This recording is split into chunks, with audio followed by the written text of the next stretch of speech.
needs to speak is here, and we go through this process to launch the Zimbabwe Aprm Popular Sensitization CSO civil society submission.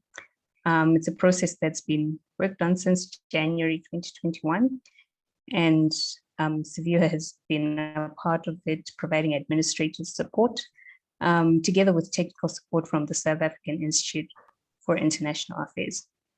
So first of all, I'd just like to recognize all participants who are here, and again, just thank you for taking the time.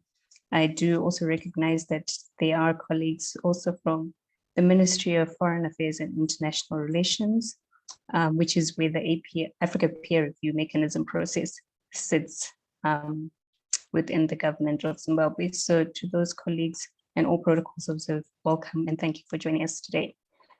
So I'm going to hand over quickly. Oh, sorry, just before I hand over to Dr. Murisa, who's the Executive Director for Severe Institute, to welcome us. I'll just run through today's program. After the welcome remarks, we'll just get an introduction to the Zimbabwe Aprm Popular Sensitization Project from Stephen Grooth, who's the Program Head of African Governance and Diplomacy at the South African Institute for International Affairs.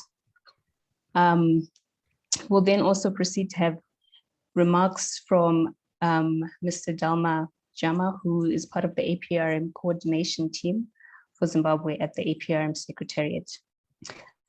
After which there'll be a little video just of the project process that will be shown. It's about 3-4 minutes long, that we'll go through to then just see how this process worked. And then afterwards, I'll just have there'll be a short presentation just of the overview process, which I will do before we have two colleagues or two members who are part of the working group who will share their experiences around the process and what they hope to see going forward thereafter. After which we'll open it up for comments, questions, discussions, just around this process and the report that's going to be launched today. And then by 10 to 12, we hope then that we'll have concluded. But just to advise that the report is now available online, and we'll share the link during today's launch program, where you'll be able to then access the full report. But for now, I would like to then ask Dr. Murisa from Severe Institute to just provide us with a few welcoming remarks. Good morning, and thank you so much, Eda, for taking us through what we are going to do today. We are all excited, and it's been a long road, long, short, and intense road. Thanks to Steve and colleagues at Zaire, and also to our captain here, Eda, who's led us through. And also to our colleagues from the Ministry of Foreign Affairs, welcome, and all protocols observed. And colleagues from civil society, I think it's a big congratulations to you, because you are the ones who did most of the work in collecting inputs and making sure that there is coherency and there is a message that comes out of the report. At Severe Institute, we are all about dialogue. We are all about finding each other. We are not about creating more sort of boxing rings, but more of talking spaces under trees to find each other.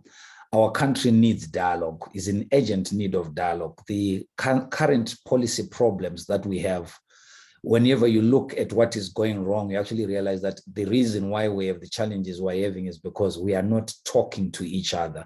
At times, the problem we have is that we talk over each other. We have emphasized expertise over consultation. We've emphasized technocracy over the views of the ordinary citizen. So we think that this opportunity we have with the APRM can, at the very least, contribute to a new culture of discussion, a new culture or a new consensus around the need to find each other in dialogue. Our backgrounds and our positions may differ, but I think, and it's necessary for us to consider this, there is always common ground. The report that will be launched today is a report that is coming from civil society. And we were very careful as the editing was happening not to tamper with the inputs that were being made by different groups in civil society, because we felt like ours is just to carry the baby, not to change the sex of that baby or the complexion of that baby, but just to make sure that the aspirations and the things that were being raised by colleagues in civil society are brought to the attention of office holders, those in government, and also those outside of outside of Zimbabwe, will be helping us to work with this, especially the colleagues at Aprm. And for us, our appeal to office holders in the Ministry of Foreign Affairs and International Relations, and also broadly government, is to have ears that hear, to say these are Zimbabweans and they are speaking, and their approach is to say, how can we contribute towards a better Zimbabwe that works for all of us? So the report should be seen in that light. We are not looking at, it's not a blame game, it's just understanding the challenges we face as a country and how we can move forward if we use this report as a hook towards re-engaging or intensifying the ongoing engagements between civil society and government, so that we can come up with a consensus on how we move forward as a country.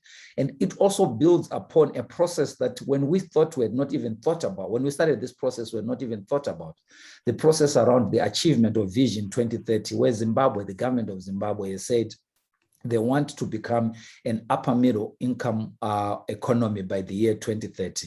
The issues being raised here are critical for us to achieve that aspiration. So we believe that civil society is playing a part in terms of nation building. And now this report should not just lie on some shelf gathering dust, but it should be a tool for ongoing conversations. My hope and my prayer is that today's conversation is just the beginning of a process that we will see culminating in an official report that is done by government, but also that takes into consideration the issues that are being raised in the shadow report that has been prepared by civil society organizations. Without further ado, I say, welcome, and let's have a discussion. Everyone, I always say everyone has something to say. So let's hear each other. Let's not speak over each other. It's not a blame game. It's about building Zimbabwe. And I think there's so many constructive ideas that are in this report. And like, just to conclude by congratulating my colleagues in civil society who actually took time to write this report. It is well written. It really speaks of what needs to be done. Mostly we always look at the problems, but this is one of the few reports that actually goes beyond mapping of problems, but begins to to establish a roadmap on what needs to be done for us to contribute towards a Zimbabwe that is sort of providing what we all yearn for in all our circumstances, given our different backgrounds and the different positions we occupy in society. Thank you so much, Ada, for giving me this time. Back to you. Thank you so much, Tendai. Thank you so much for those remarks. You know, and in the spirit of what you've just shared, that it's a process of dialogue, of conversation, you know, and we hope that this is what will be able to happen today and continue with the launch of the report. I'm now going to hand over to Stephen Gruz, who is the program head of African Governance and Diplomacy at the South African Institute for International Affairs. So just a background, you know, South African Institute for International Affairs provided technical support for this process. They have been working across a number of countries, undertaking something similar, you know, and Stephen will outline that in his presentation. But without any further ado, please go ahead, Stephen, and I'm going to hand over to you. Thanks, Eda. I hope you can all hear me. Let me actually also put on my camera so that you can see me. Where am I? Okay, I don't think I can do it from within the screen sharing. So you'll see me after I finish the presentation. It's a very short one. Firstly, to just say thank you to Savio Institute. When I knocked on your virtual door a year ago and said, we'd like to work together with you and civil society in Zimbabwe to put together a written submission for the APRM. It must have sounded like a crazy idea. Thanks for having faith with us, and thank you for being such a good partner along this road and bringing in as many civil society organizations in Zimbabwe as possible. As Tendai said, it's a very polarized society, and there were lots of sensitivities in this process, and it took a little longer than we had envisioned, but I think you will see that the report is a very rich and rewarding one. We felt, as we have in other countries where we've worked, that the APRM in Zimbabwe is an opportunity for civil society to influence the national debate. So Zimbabwe joined APRM in 2019, but not much of progress occurred I think it was actually 2020, but not much progress has happened on the government side. So institutions, people involved, and plans are still new. And when you're at that stage, it's the possibility of actually influencing those plans and institutions and people is much greater. So it's our firm belief that if civil society gets organized and can see this opportunity, it can push for an inclusive, transparent process and inclusive, transparent institutions. For example, we did similar work in Namibia in 2018. And when the National Governing Council was announced for Namibia, which is like the board of directors that oversees the national process, they were very unhappy that there weren't enough civil society members on that panel. And they actually wrote to the president and they sent him CVs. And after a bit of discussion and back and forth, 3 more members who did represent civil society were added to that panel. So it can be done. We want to build on the experience that my institute has had training and empowering civil society over the years in 7 or 8 countries now: Botswana, Lesotho, Namibia, South Africa, Tanzania, Uganda, and Zambia. As you'll see, they're all English speaking in East and Southern Africa. But we've been working on APRM for as long as APRM has been in existence, 17, 18 years. And we found that the most successful tool that we've come across or developed is actually working on a written submission. People can go to meetings, they can talk from the floor, but those words disappear and there's no permanence. That if you have a well-argued, evidence-based report with good footnotes, showing exactly where you've got the information from, it's the opportunity for a basis of discussion with government on these issues. So we have launched what we've called our APS programs, our APRM Popular Sensitization programs. And here you can see the covers of the reports that were produced on the left, Namibia, in the middle, Botswana, and on the right, South Africa. South Africa was done especially by youth and young people. The Botswana one was a more general civil society, as was Namibia.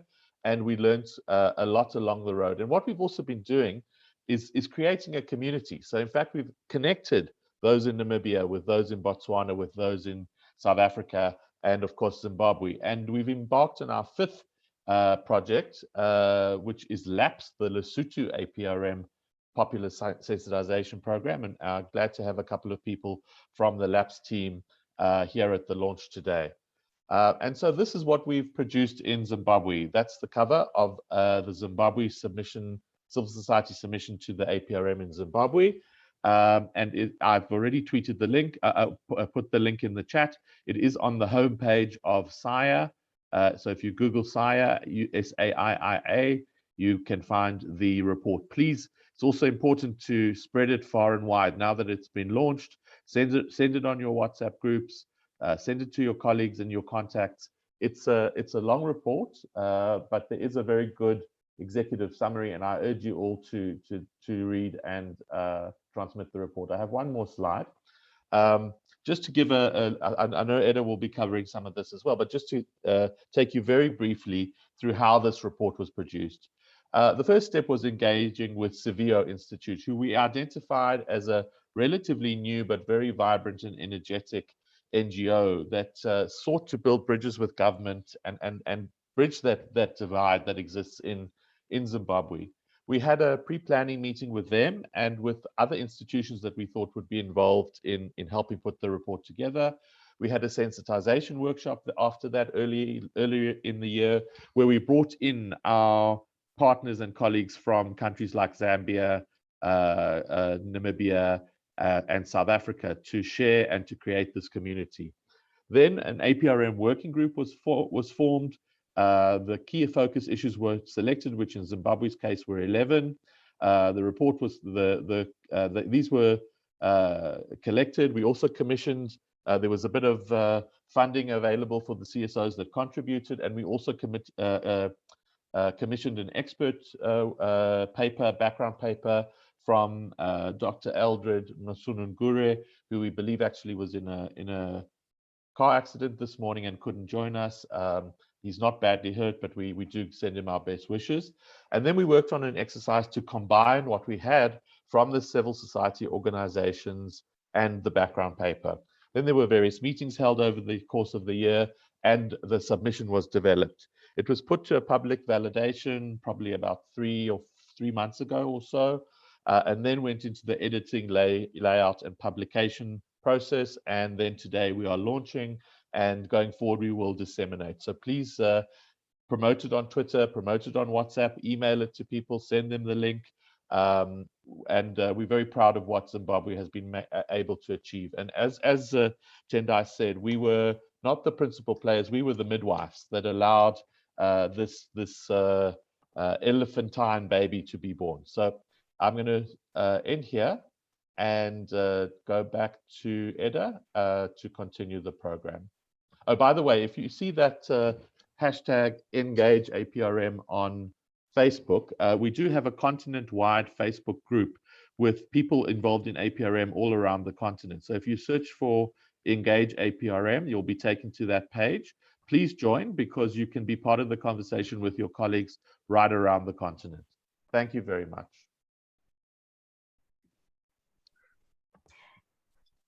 That's me. Thank you so much, Stephen, just for the comprehensive outline and just, the details around this project.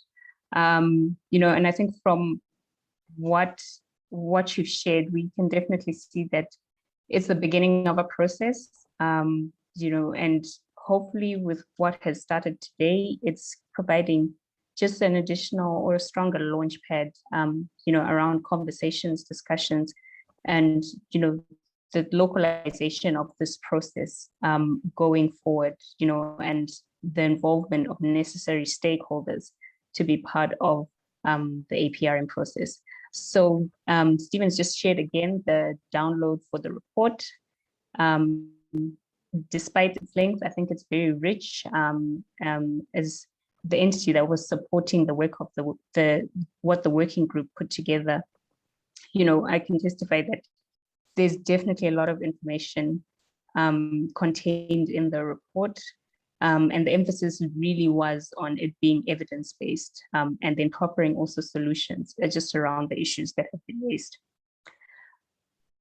So I'm going to quickly hand over now to Mr. Dalma Jama, who is from the APRM Secretariat. He's part of the coordination team for Zimbabwe. He's also worked with us in this process and seen our progress and seen the progress that has been done.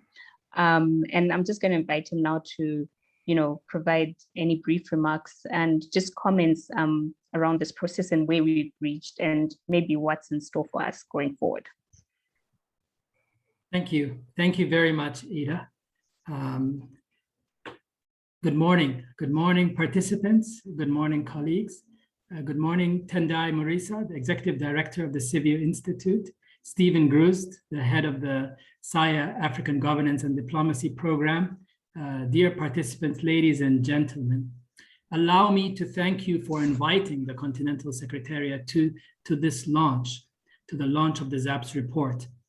The Zimbabwe APRM process, thanks to your sensitization process, has proceeded in an admirable manner without delay since the APRM acceded to the APRM last year at the 29th forum held on the 8th of February in Addis.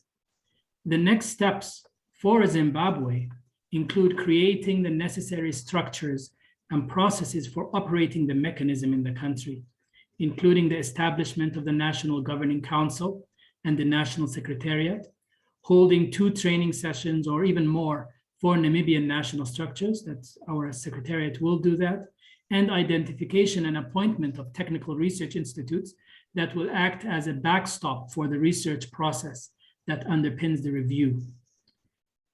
I would like to say that thanks, as we go about implementing this roadmap, we often lose sight of the important outcomes that we seek, which is in fact improving governance in Africa, improving governance in our member states, improving governance in Zimbabwe. This ZAP submission brings us back to these fundamental considerations. And in fact, it brings us a sense of urgency. As Stephen said, last year was the accession by the country. The fact that Zimbabwean civil society has been able to already come together and provide material to be used by the eventual technical research institutes in finalizing a country self-assessment report. It is very heartening. It is particularly heartening that the submission also covers economic and corporate governance, and not just the traditional areas that most civil society is interested in socioeconomic development and democracy and political governance. It is also heartening to see that the submission comprehensively identifies the governance challenges in a number of areas that, if addressed properly, Zimbabwe will be able to meet its aspirations, its national development goals, as part of the Continental Long-Term Agenda 2063 program, with the end goal of prosperity for all citizens. This study, I must say, having gone through it, is of high quality, and it bodes well for the identified governance recommendations in the Aprm review to come. I'd like to thank the civil society authors of the report for completing this important research. And I should say, and I agree with what Stephen said earlier, that a well-argued, evidence-based report is something that's needed across all our member states. Our member states will not argue on facts. They will work with you to try to address them. And I'd like to say that what I find particularly heartening is that the high-quality report also reflects Zimbabwe's educational foundations. The fact that there are a lot of high-quality graduates, professionals in Zimbabwe. And in fact, I have just formed a Namibia research mission, the review mission, which will be traveling for the review next week to Namibia. And as an aside, a number of the participants are coming from Zimbabwe. And I think this reflects positively on the educational, I would say, the educational foundations of your country. I would also say, as mentioned by Stephen earlier, that it's good that we'll work together as a community of African states on governance. It was done about 10 years ago. West Africa did that, and it helped a lot when one country could work with another in the region on Aprm subject areas. At the time, Ghana was the linchpin. It was one of the first countries to start Aprm, and it had a very dynamic Aprm Secretariat and National Governing Council. And as a result, they were able to galvanize governance reforms in Benin firstly, and then in Burkina Faso, Mali, and eventually Cote d'Ivoire. So we can do the same thing, and we're starting to see this happen in Southern Africa as well. And the fact, I'm in fact quite grateful, I'm very grateful to SAIA for bringing together civil society across Southern Africa in working on these governance issues. The Namibia team, for example, has received the Namibian submission from civil society, and it's one of the foundational texts, of course, along with the civil society, the self-assessment report, that will form the basis of the considerations of the governance issues that will be reviewed by the review team starting the end of next week. So thank you very much for inviting me, for inviting the Continental Secretariat to this launch, and I thank participants for attending as well. Over to you, Ida. Thank you.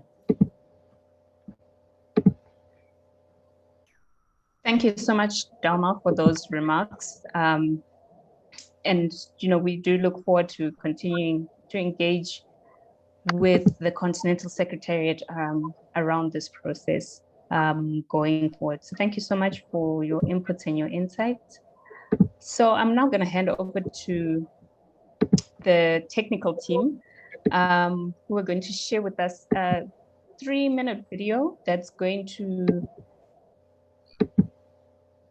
Okay, but before I do that,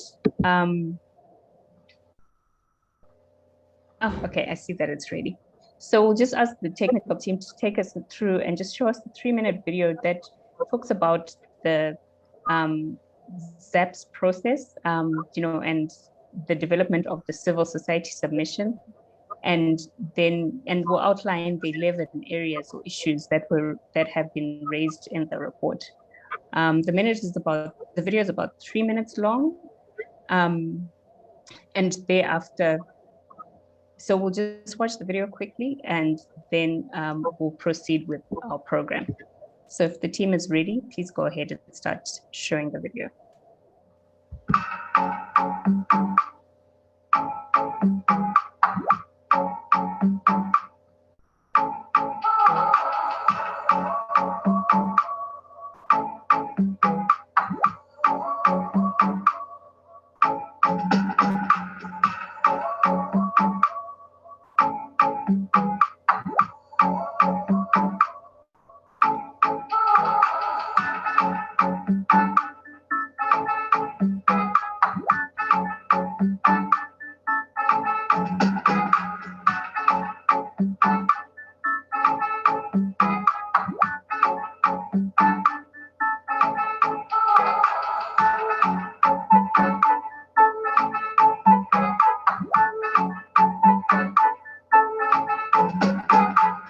Government has made commendable efforts in terms of addressing governance issues in the country. For instance, in the area of corruption, we see that the government has set up the Zimbabwe Anti-Corruption Commission, ZAC. However, you also notice that there has been many arrests, but there has been no convictions, which shows that there is need for the government to do more in that area. Another area that is key is the area of transparency and accountability. According to Afrobarometer data, we find that the vast majority of Zimbabwean citizens wants the government to be more transparent in handling public finances. So as far as the Aprm report is concerned, after the report is published, I'm looking forward to seeing the government making efforts to improve in the area of making convictions on corruption and also becoming more transparent in handling public funds. The process of taking part in the African peer review mechanism process, in particular regards to civil society, has been illuminating. What we note in Zimbabwe is that there's a rapid shrinking of the civic space. We don't always look at it, in terms of one comprehensive list, but through this report, there's a very clear trend of, the democratic governance being used to undermine freedoms of CSOs and the citizenry in general. So the hope is that through this process, through this report that's been compiled, we facilitate a process of engagement. It gives us an opportunity for state introspection, if you will. And through this process, we can engage ourselves nationally, in addition to with our regional partners, as well as the international community. This was a worthwhile experience. As an organization, we really did enjoy looking at the issues that we asked to look at. In our instance, we are supposed to look at public goods and service delivery. There are a lot of issues that we discovered. There are a number of issues that need to have attention. So going forward, we are actually looking forward to our government to really look at this report and also try to implement or correct certain things that we discovered in our research as we go forward.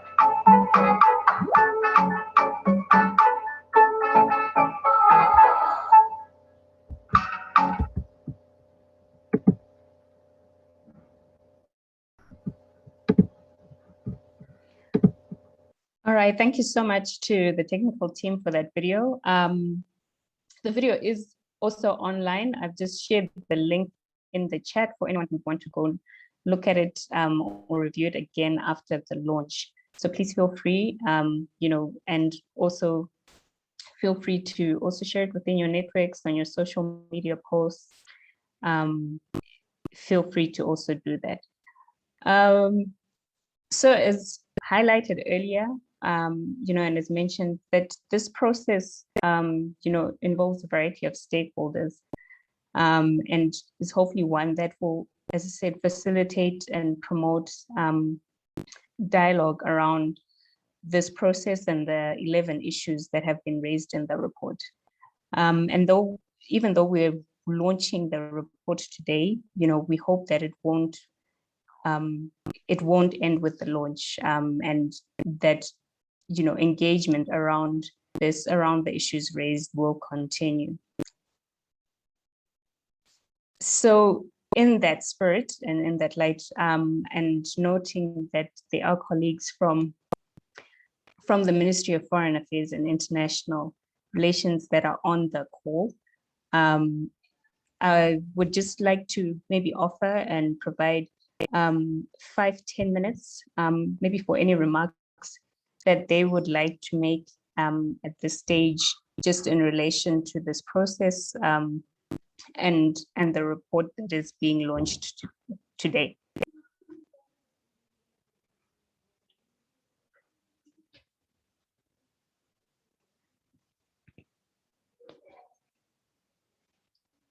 The challenge with meetings of a virtual nature is that sometimes you don't know exactly who is on the meeting or on the call, but I see someone that has unmuted. So please do go ahead with any remarks or comments that you might have so far. Am I on? Yes. Hello, good morning. Good morning. Thank you so much. Thank you very much. My name is Misha Kitchen. I'm a director for regional cooperation and continental integration. I have to apologize on behalf of the chief director, Ambassador Faranisi, who could not join this meeting today because he is attending other issues outside the country. I must also say that unfortunately for us, we got this invitation very late yesterday, and so it was very difficult for us to try and make a meaningful contribution to this meeting. However, as you're all aware, this is a process, and I noticed, I was just watching here, that His Excellency, the President, has clearly endorsed, and we are in the process of trying to see how we can move this process forward. We have, on our part, as the Minister of Foreign Affairs, engaged our colleagues in other government departments to see how we could make a recommendation on the National Government Council, the composition, and we are in the process of doing that. We have received feedback from all the ministries concerned, and what we need to do now is to organize a meeting where we will then get to know each other as participants from the government side and make a way forward. As I said, it was really difficult for us having received this thing only yesterday, and our chief director is away, and I being a new participant in this process. So we are basically here to witness the launch and to indicate that there are processes that are currently underway to see how this thing can be moved forward. I think I will end here. Thank you very much.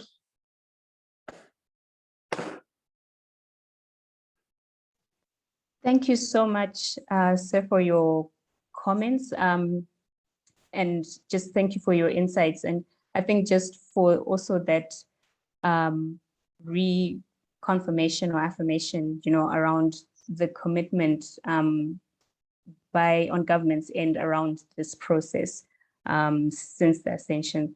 And I think, as you said, like, it is a process that will be going on, and we look forward to seeing or to hearing details around the next steps and the next meetings that might be held around this process. And I'm sure for those those who took part in this process and broader civil society, they're looking forward to also making inputs and working together around the APRM process in Zimbabwe, and to make it one that's successful. So thank you so much for your insights and comments. So I'm going to quickly just share just an overview of the Zimbabwe Aprm popular sensitization process, just in terms of the steps that were undertaken in the development of the report. So I think Stephen touched on a little bit of it, but I'll just share some just other broader and quick details just around what happened and the processes involved, and some of the partners or some of the entities that were involved in the development of the submission. So if you'll just give me a second to share my screen.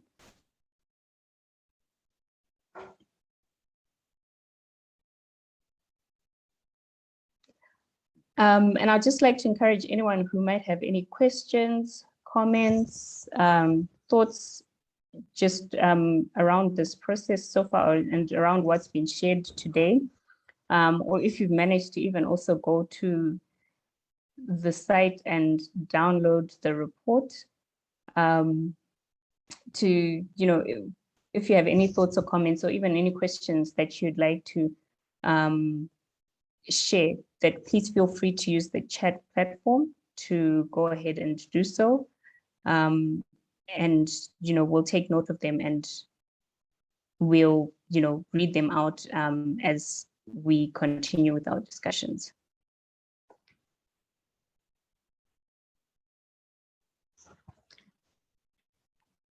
All right, I hope everybody can see my screen.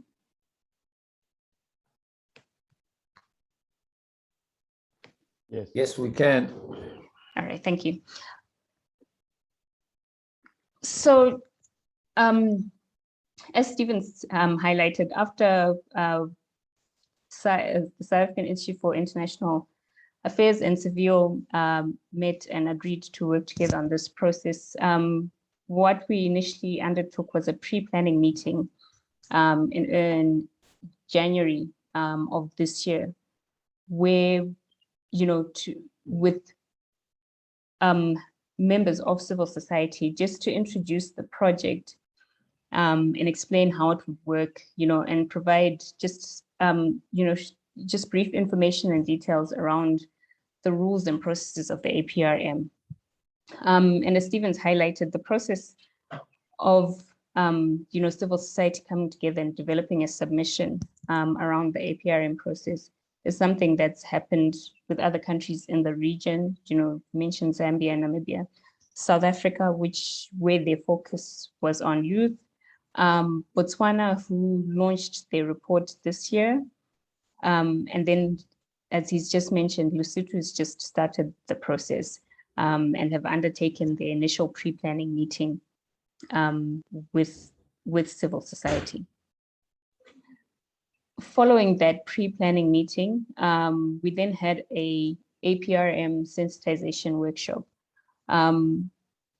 This was held on the 26th of February, and included in that meeting was representatives from the APRM Secretariat. Dalma was part of the meeting, the Ministry of Foreign Affairs and International Trade, various civil society organizations, and then also other CSOs from the SADC countries that I've mentioned that have gone through the similar process, who were invited to share their experiences.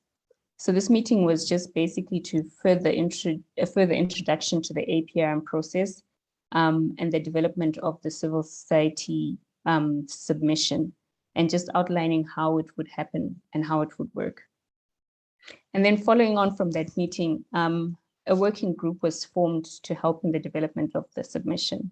It was on a voluntary basis, and for most of those who were part of the core working group, it was also based on their area of expertise and experience. So the working group officially convened from the 8th of April, and the core working group that developed the submission, there were 9 individuals, and drawn from organizations like the Mass Public Opinion Institute, Zimbabwe Human Rights NGO Forum, Gweru Residents and Ratepayers Association, the National Association of Youth Organizations. And then we also had independent Zimbabwean consultants who've worked in this space as well, who also made contributions to the development of the submission. A background country paper was also developed, and it's been incorporated into the submission. Then the working group worked together between April and July 2021 to develop the submission. And the consolidated first draft of the submission was then reviewed and validated by wider consortium of civil society organizations at a validation workshop held on the 8th of July. The insights from the validation workshop, were incorporated into the draft, which then was finalized. And from July, until the end of September was just under review, editing, and the typesetting and design of it to develop what it is that is being launched today. So the key aspects, I think, around this process was that it's all been held virtually. Obviously, it's happened at a time where with COVID-19 and lockdown restrictions. So all meetings, engagements, discussions around this have been held on similar platforms like what we're having today. But I think what the working group do also understand, and what the process, it was not aiming to be exhaustive by any means, but hopefully it will provide a basis for engagement between state and non-state actors around the APRM process in Zimbabwe, and preparations, and maybe what are some of the things that will need to be looked at, or issues that will come up in preparation for the review process. And then again, Severe Institute, we provided administrative support to this process, and with technical support. Sorry, someone's okay, with technical support from the South African Institute for International Affairs. So that's just a quick overview of the process itself and how the report was developed. But I'm now going to invite 2 members of the working group to just kind of share their experiences on this process, and around maybe the issue area that they wrote about, and maybe what they would like to see, going forward with the process. So firstly, I'm going to invite Yasin Nara. Yasin is with the Zimbabwe Human Rights NGO Forum. So over to you, Yasin, just to share your experiences around this process, and maybe you can touch on the issue area that you contributed on and what you would like to see going forward. Super, thank you, Eda. I think just from the outset, the process of, reviewing, aspects of human rights issues in Zimbabwe, we still have a long way to go. I think, having a chance to look at it really from an objective point of view, we still have a very long way to go. My focus area really was the shrinking of the civic space in Zimbabwe. There's always been an acrimonious relationship or seemingly acrimonious relationship between, civil society organizations, for example, and the government. And these tensions tend to escalate as we go towards elections. And generally, I think there's a misconception on both sides.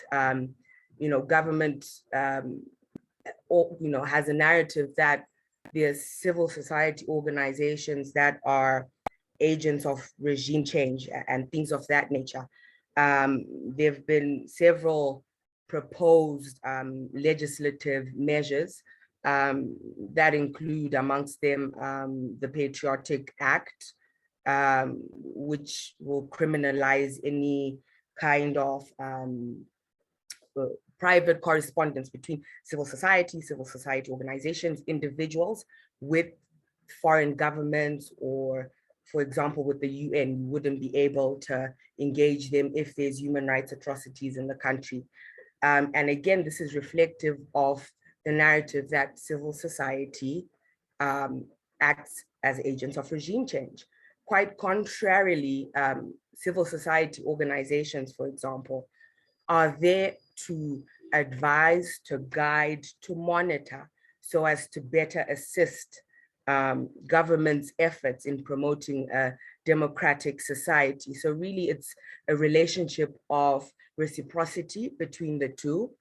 And currently, that's not what exists, which is then seeing a closure, very rapid sort of closure of the civic space. And this is fueled by a misunderstanding, I think, of the work, of the importance of civil society and civil society organizations and the government. It has to be a symbiotic relationship. It shouldn't be one of acrimony. So I think in that regard, like I said, we still have a long way to go. We still have a lot of work to do between us as civil society and the government. But until then, currently what we have is a rapid closure or seeming closure of the civic space. And this is a massive area of concern because of the work that we do. I think I'll stop for there in the interest of time. Thank you, Eda.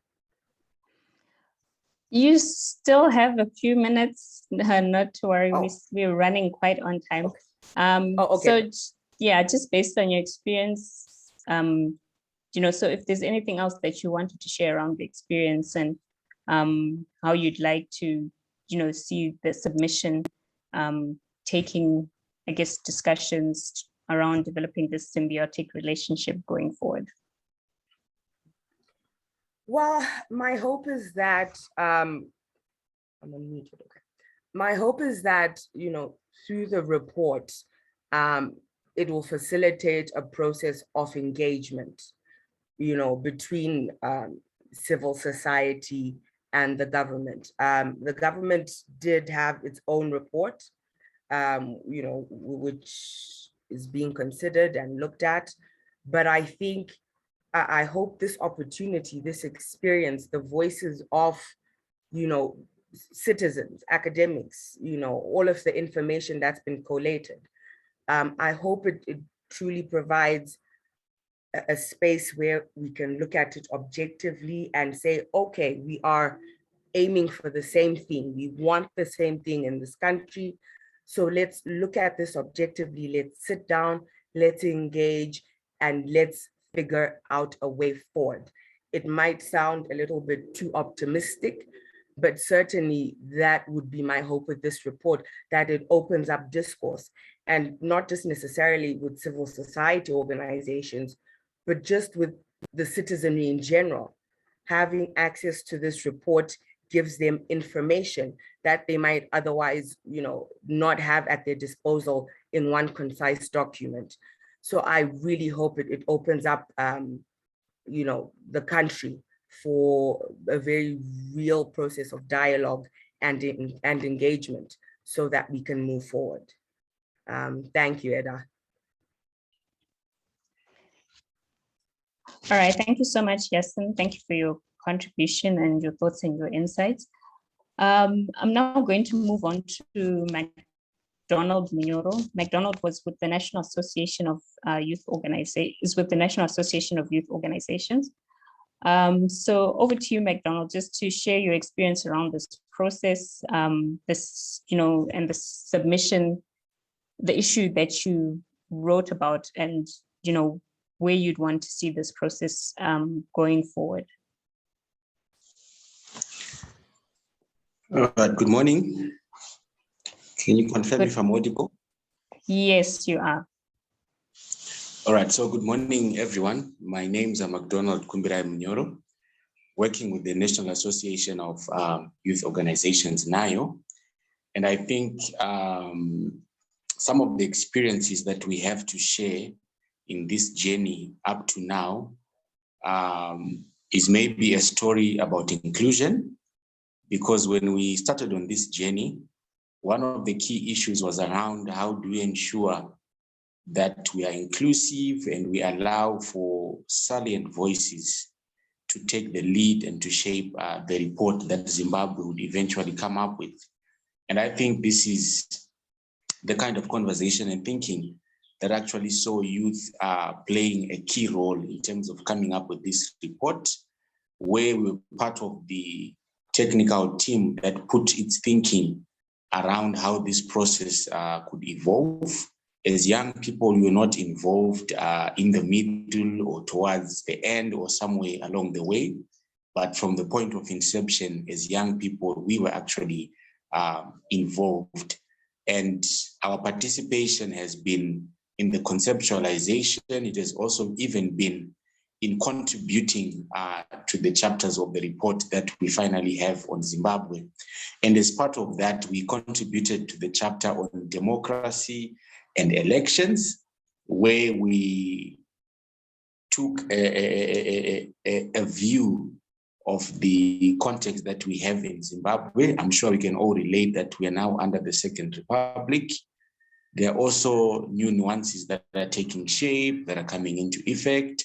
So as part of our chapter contribution, we highlighted some of the key issues that relate with democracy and elections in Zimbabwe, where, for instance, we looked at the work that is being done by the Zimbabwe Election Commission, and maybe some of the key issues which the Commission needs to work on as a way of strengthening the elections reform agenda, and also ensuring that our work around election in terms of the frameworks and how elections are conducted becomes in line with.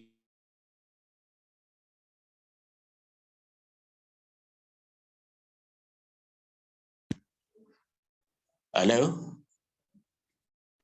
Hi, MacDonald, you had dropped, but we can hear you now. Yes. So I think overall, our experience as youth has been one where the process itself has been self-empowering, because when we started to initiate work around the report, we had to answer a lot of questions around how to collect data, how to ensure that we get official data, how to ensure that we involve the government, different stakeholders. So on our part as a youth organization, it also contributed to our own capacity, in terms of being involved in such a process.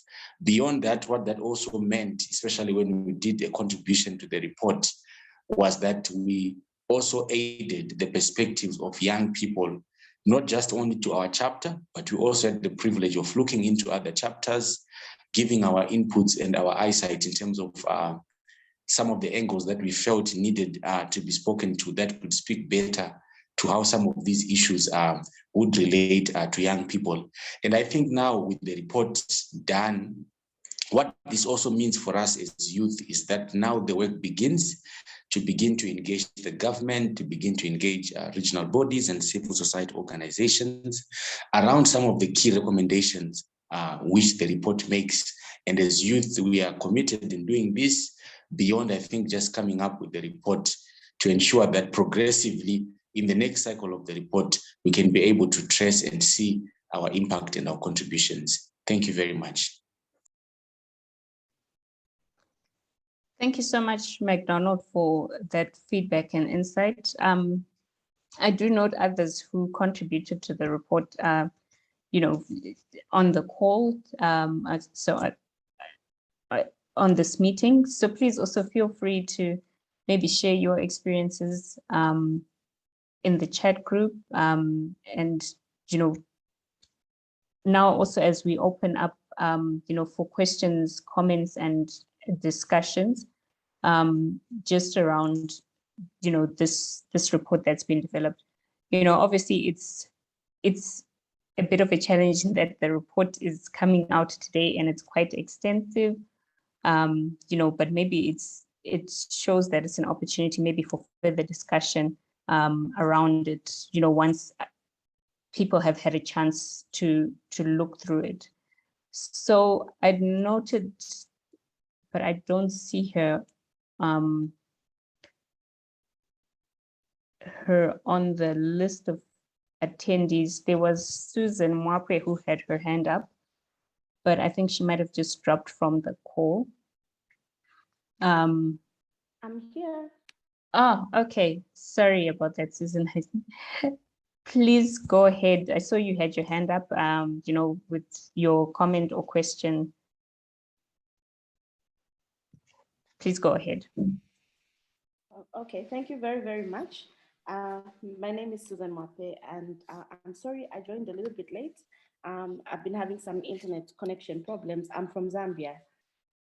I want to start by congratulating colleagues in Zimbabwe for the work that you did in putting together a very good submission. It's not an easy process, but you did a very good job identifying the key issues that you would like to have reflected in the issues paper, in the submissions. What I wanted to just talk about was the importance of popularizing the submission. I heard from your presentation, you talked about the number of people and organizations that were instrumental in developing the submission. But what I wanted to suggest is that you should ensure that you popularize the submission as much as possible to civil society and other stakeholders. I know that most likely some of the organizations you worked with are coalitions, and they're people who probably have got other networks under them. But I wanted to share the Zambian experience and talk about how we popularized our submission to maximize the impact that we had, because we used our submission for both the country self-assessment report, and we also used the same submission when the country review mission came. We presented the submission, just maybe added a few more issues, because as we went along, there were a few issues that we felt had not been reflected, but were very, very critical towards getting them on board in some of the other sectors. For Zambia, the thematic area of corporate governance was a little bit weak, because we didn't have so many civil society organizations working in the sector. So there were a few experts. But along the way, even after we had developed our submission, we realized there were other people who came on board, who strengthened our submission and gave us more ideas of what we could talk about. So those are what we carried on. And how we did this was we ensured that within the networks, those organizations that had representation in the rural areas, we had them go and give them the submission, train them, and talk to them about what the issues were, such that when the country review mission came and they went to all the 10 provinces of Zambia, they found civil society representatives who were able to talk about the same issues that we talked about, to an extent that we had, the lead panelist at the end of the mission wrote to us to thank civil society for the work that had been done. So sometimes when we do submissions, and I know this because I've worked in civil society for a long time, and there are many times when we do position papers and things like that, and they end up being restricted to the teams that were part of them. With the APRM, I think the mandate is much broader. So it really, really helps to get more people understand what the submission is, so that they too can independently talk about those issues. It also simplifies the process, because you're giving a document, a complete document, to the country review mission, and also maybe to the country self-assessment team. I wanted to talk about your thematic area, the area of democracy that the previous speaker was talking about. So you have a very good topic in your submission, which is around democracy and elections. And because I have been working a lot with colleagues from Zimbabwe lately, I can see that civil society is really, really set and ready, preparing for the upcoming elections in 2022. So those are some of your entry points. You could actually get more of those organizations that are working in this area to get to understand it, because they already have budget lines. You may not even have budget lines to do that countrywide dissemination. So you use organizations that are already working in that area. Your entry point would be, okay, so you work in the area of elections, you're training PVT supervisors, you're going into the provinces. Why not carry this submission and tell people, maybe 1 hour, talk about the APRM, the civil society submission, what the issues are, and how people can engage with them. I think that really, really adds a lot of value to the process and gets more people to understand and gets the issues really, really take center stage. You will see that because of the relevance of the issues that you've selected in your submission, which sounded really strong to me, all of them will be carried into both the country self-assessment report and the country review missions report. So thank you very much and congratulations for the great work. I wish you the very best.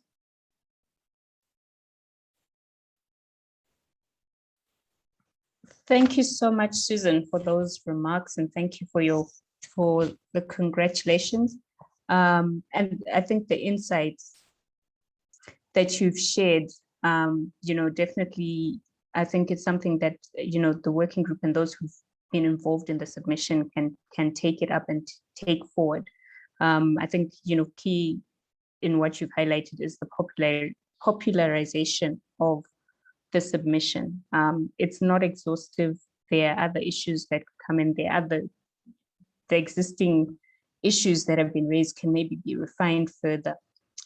So definitely it's going forward, there needs to be more actors, more stakeholders involved in taking it forward, in refining it further. So thank you so much for those insights. I noted Cynthia. Cynthia had her hand up as well. So Cynthia, please feel free to unmute your mic and provide your comment or question. I also have noted some of the questions that are coming in the chat, and we'll go to them once Cynthia has provided her contribution. Good morning, Eda, and good morning, everyone. Could you confirm if you can hear me?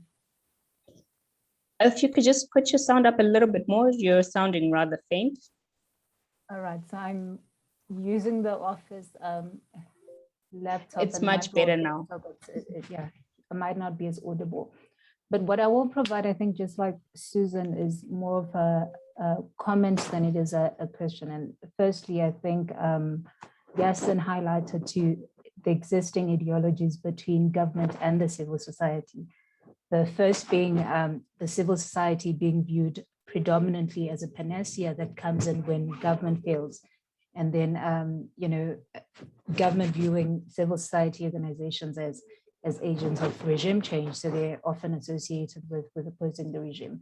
But I think what was impressive, or what is impressive, is that Mr. Misha Kiche then showed intent from the government. And since the Zimbabwe joined Aprm, I think that there has been signals of intent to cooperate. And that's something that's really worth looking out for. And I do hope, as a Zimbabwean myself, who is in social policy making, I do hope that this is something that will really result in a fruitful engagement, not just between Zimbabwe and the APRM, but also within the SADC region. So I think, in a nutshell, just really commendable work, and we really hope that it will transfer from policy documentation to implementation.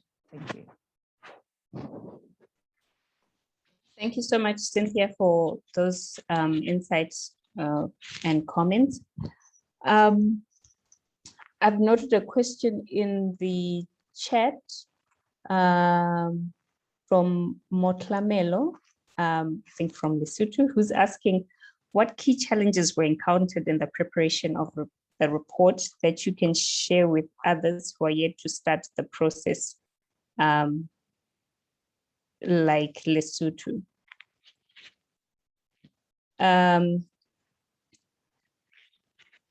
don't know if that's something I can hand over to you, Yasin, and then maybe Stephen, you can also come in from your end, just on the technical side of things.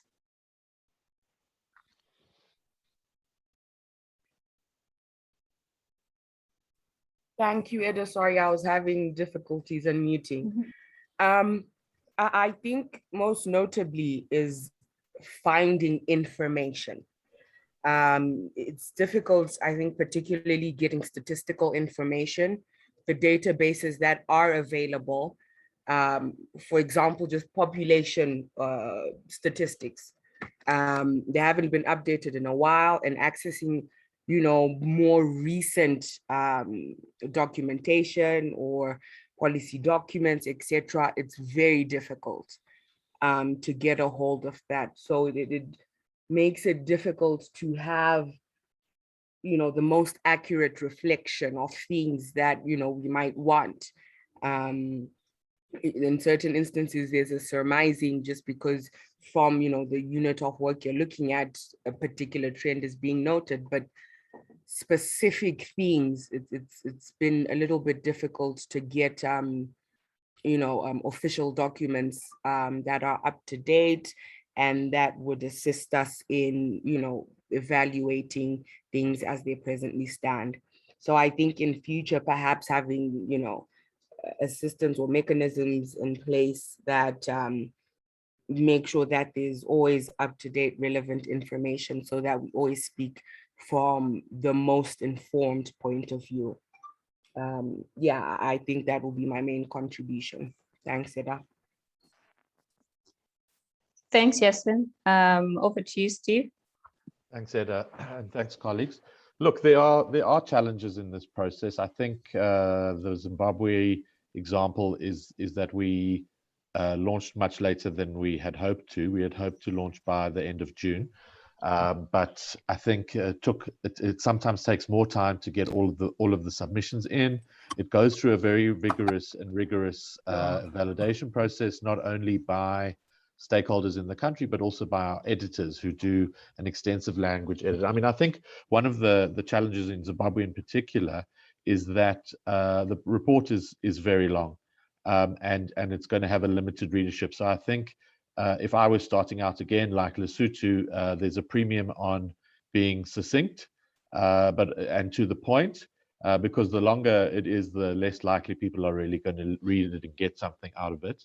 I think one of the challenges for somewhere like Lesotho, which is a small country, is that the NGO sector is not very big. The players are quite well known, and it's about getting buy-in and keeping up momentum. I think Yasin's point about data and statistics is also important, because you must use the very best sources that you can. Local ones are preferable to international ones, but sometimes there's an international organization that makes an important argument. So, for example, Transparency International, they have their Corruption Perceptions Index. Most countries in the civil society reports that we've worked with have chosen to look at the trends in corruption over the last 10 years in those perceptions. I think it's also important to keep government on board and involved, and I'm delighted to see that somebody from the Ministry of Foreign Affairs and International Relations is with us today, because it's not something that we want to be doing in the dark. So we've really tried to make all our meetings open. We've tried to do reports on those meetings and upload them on the project page. We've tried to have an open hand and allow people to come on board at any stage. It's like the Aprm is a very long train, and it stops in many stations, and you can get on where the train stops for you. And I think that one of the biggest challenges is maintaining energy and momentum to see it across the line. So those are some of the challenges that I've picked up in the various countries that we've worked in. Thanks, Steve. I think also just the fact that we've had to do it virtually, it's opened up some some new opportunities, but it's also, you know, been a challenge in itself, just in terms of making sure you can include, you know, an extensive range of stakeholders in the process. But, you know, I think the last couple of ones that you guys have had to do work on, definitely Botswana and with us, it's been an entirely virtual process of Zoom meetings and emails, but still managing to get it done. So I know Tafadzwa Mropa, you've got your hand up. Please may you go ahead and unmute yourself and provide any comments or questions that you might have. Good morning, Edda. Can you hear me? Yes, we can. Okay. Good morning, everyone. I'd like to congratulate CVO and the rest of the civil society in partnership with SAYA and the Aprm for launching this country report. I believe it is the beginning of better things to come. And I also think it's also an opportunity for civil society to, you know, to start coming up with those, with the benchmarks in terms of popularizing the report, and even engaging other stakeholders such as the faith-based communities so that they can internalize the report and even update some of the, you know, issues that are also coming through, other trends that are also coming through as well. I'm also hoping, Edda, as I conclude my comments, that with the Minister of Foreign Affairs could also even invite other government line ministries to be able to interact with these processes. I'm not so sure how it would work on the government level. Maybe SAYA and Aprm and CVO would advise, but I anticipate a situation where government line ministries would be able to engage with civil society around these issues as well, so that there's that buy-in, and so that the processes are also broader and more consultative as well. It's also inspiring to see colleagues from the region giving us solidarity support, knowing that we are not alone in this process, but surely one day we'll reach there. Thank you, Edda, over to you. Thank you so much, Fadzwa, for those insights, you know, and I think again, once again, your emphasis, you know, around the popularization, buy-in with this process, you know, is have definitely been noted. Just a slight correction, it's not congratulations to Sylvia, it's congratulations to the working group. We were just, I think has been mentioned, we were like midwives birthing a baby and just on board to, you know, to provide some administrative support. So, you know, I think really essentially, if there's any congratulations, it's definitely to the core team of the working group that I think have got this ball rolling, you know, with the submissions that they've developed. I'm just checking in the chat to see, you know, I've just got a comment from, I can't see the, oh, Zimkulu Siteto, who's just saying we congratulate our colleagues at Zimbabwe for having reached this stage, which is crucial in the, sorry, I just lost my chat.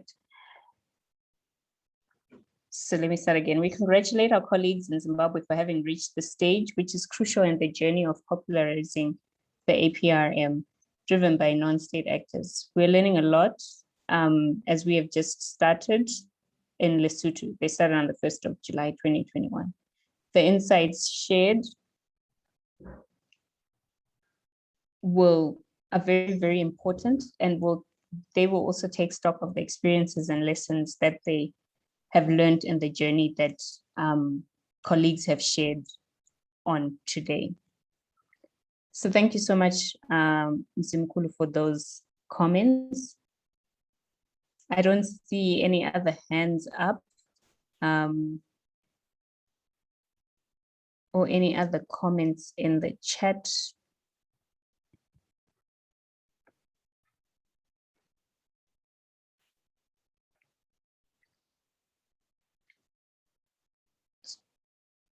Okay, I see a hand. Oh, go ahead, Stephen.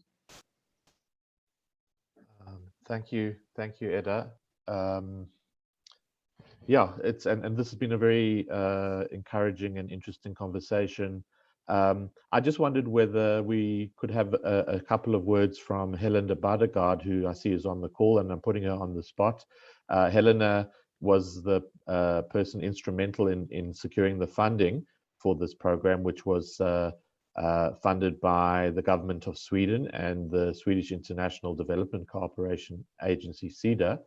So I don't know if I can hijack you, Helena, and just ask for a few words from you, from your perspective, also having seen this process unfold in other countries, if she's still online. Yes, I see her. I am. Good morning to you all. I can just say that it's extremely encouraging and rewarding to see that this kind of not easy, but so meaningful platforms for conversations based on well thought through and well researched documents, such as the report you are launching today. I think we need all kinds of different inputs to get to this inclusive conversation about the societies we are shaping.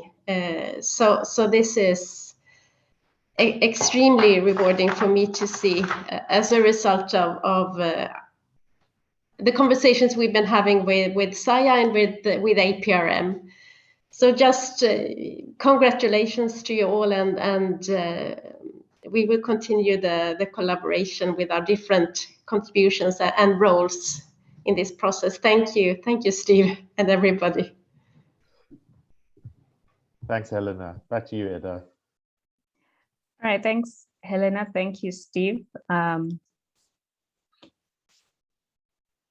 Just checking our chat to see if there's any last round of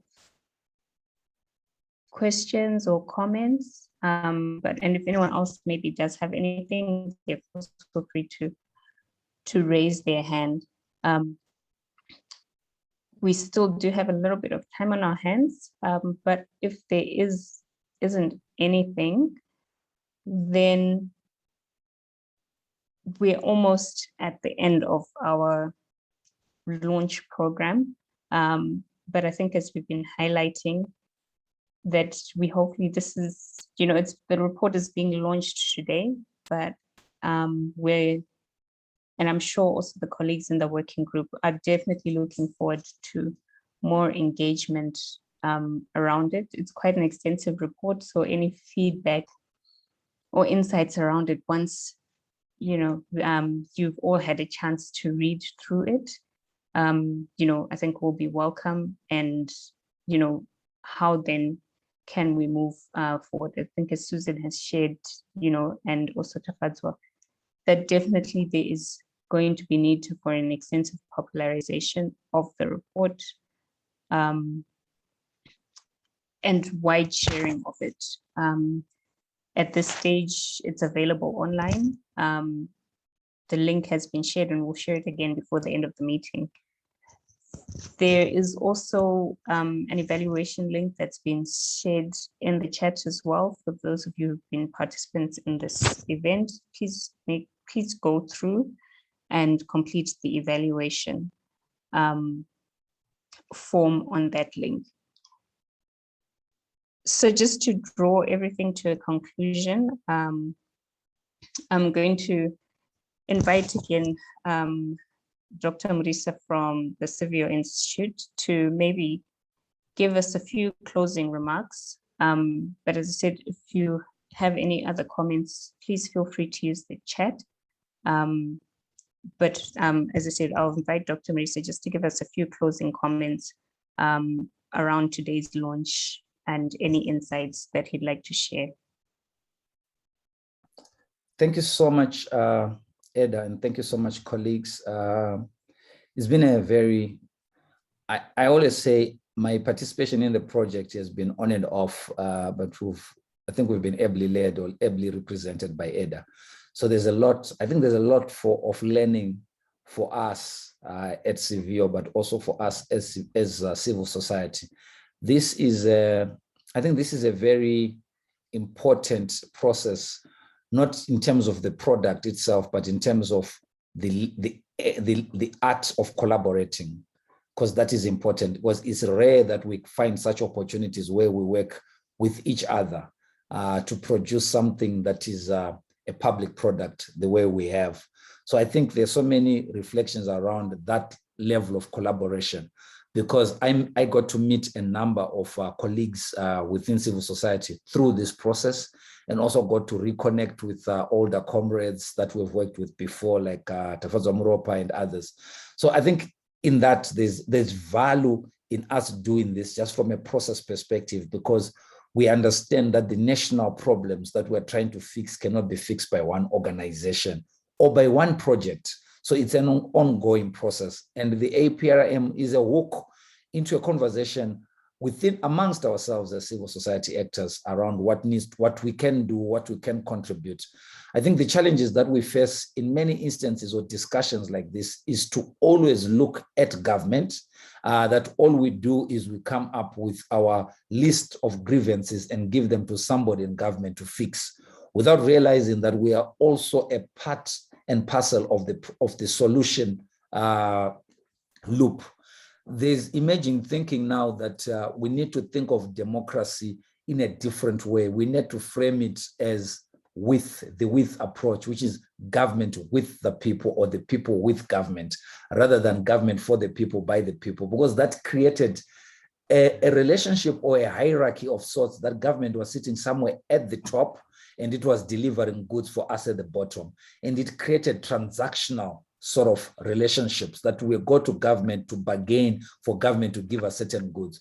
But our understanding, and this is not about Zimbabwe, but globally, that governments over years, in terms of capacity to deliver public goods, social goods, etc., they are struggling. They do not have those capacities on their own. So we actually need an actively engaged citizenry that is active in different formations of civil society. This could be our associations, this could be our trade unions, our social movements, etc., engaged in a process just beyond confrontation, beyond protest, but beginning to find things that we can work together or co-produce with government. So I think that's very important for us as civil society, as a pillar of society. Then for government, I think this is one step, and we do apologize that there was a bit of confusion with the invitations. I had the government representative saying they only saw this yesterday, but we've been talking to some colleagues. I think there was just miscommunication, and we take responsibility for it. We hope that will improve on our communication. But for us, with colleagues at government, is we hope that this is not the end of the interaction. We hope that we can use at least this report as a point of engagement. Well, we're not asking government to say, oh, we agree or we disagree with the report. It's just a way of saying, this is what citizens think, and this is the way they think, and these are the issues they think need fixing, and this is how they think they can be fixed. But for us is to hopefully set up a process of conversation, open up a conversation line that goes beyond this process. Because the challenge with projects is they have a start date and an end date. But we all know that problems of a country cannot be fixed that way. So we're hoping that beyond the launch, we can continue to engage, especially as government is going on its own process of bringing in the officials from the Aprm to begin to do that process that will culminate in an Aprm sort of ranking and sort of a report that is produced. We are here as partners to provide whatever support that government may need, and also to make sure that colleagues in civil society that are represented and their organizations that are represented here can also play a part in that process. Because at the end of the day, whatever score or whatever issues that come out from the official process will also help us in terms of understanding how we can locate ourselves in contributing towards the change for the Zimbabwe that we need. And for our partners at SAIA, we are so grateful that you came on board and provided your experience of working on this from other countries. We would have probably stumbled or would have probably failed to do this without the insights and the experiences that you have. And we were so sort of humbled by the way you came in, and you did not just sort of direct things, but you allowed colleagues in civil society to reflect on their own and to actually find ways in which they can also make a contribution to this process. So we are so grateful. And for Zimbabwe, because for so many years, we always talk about Zimbabwe's lagging behind. At times we're isolated from these processes because as it is, we are only coming into the APRM process at this sort of late hour when others have already gone through maybe 1 or 2 reviews before. So we are grateful for any learnings we can have. So we're grateful even for colleagues who came from Zambia and took us through the paces, etc.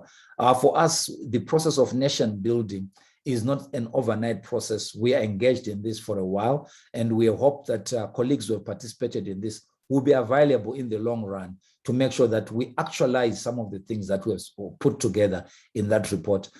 Sorry to speak so much, Ed. I just like, we're so passionate and we're excited about the launch of this report, and we hope that it will yield some positive results for our country. Thank you again. Thank you so much, Tendai. Thank you for those insightful comments. And definitely, it's really the start of a process, and, one of learning, of collaboration, of co-production. One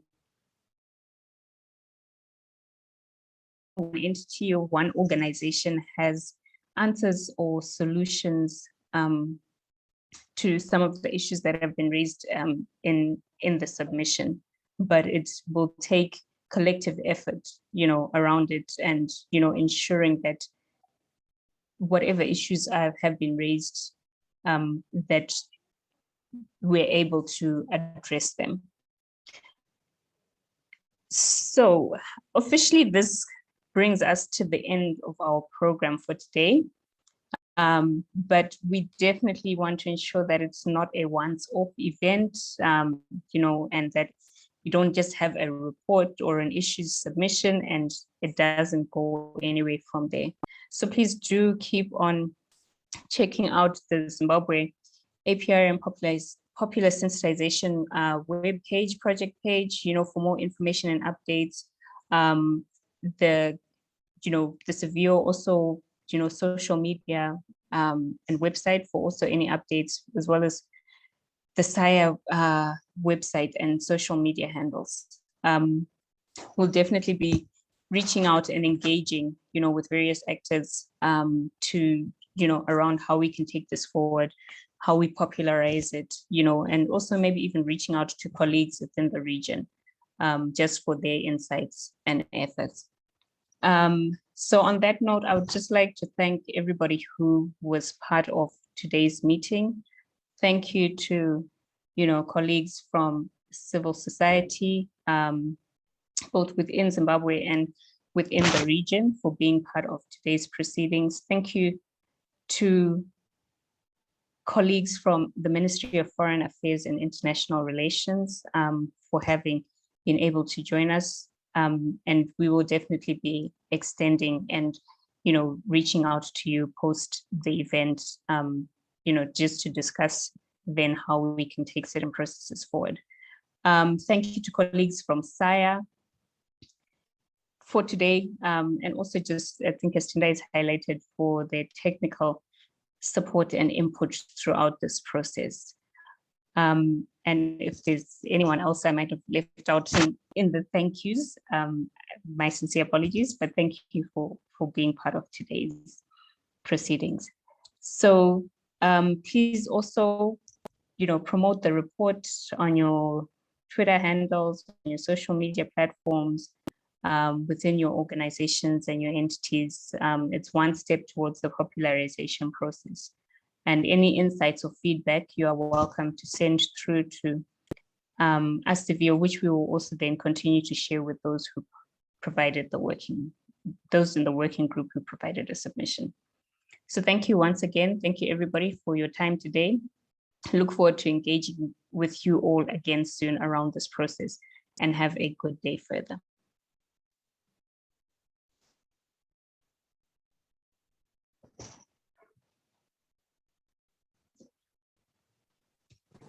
Thank you. Bye-bye. Thank you, colleagues. Goodbye. Thank you, everyone. Thank you, colleagues. Bye.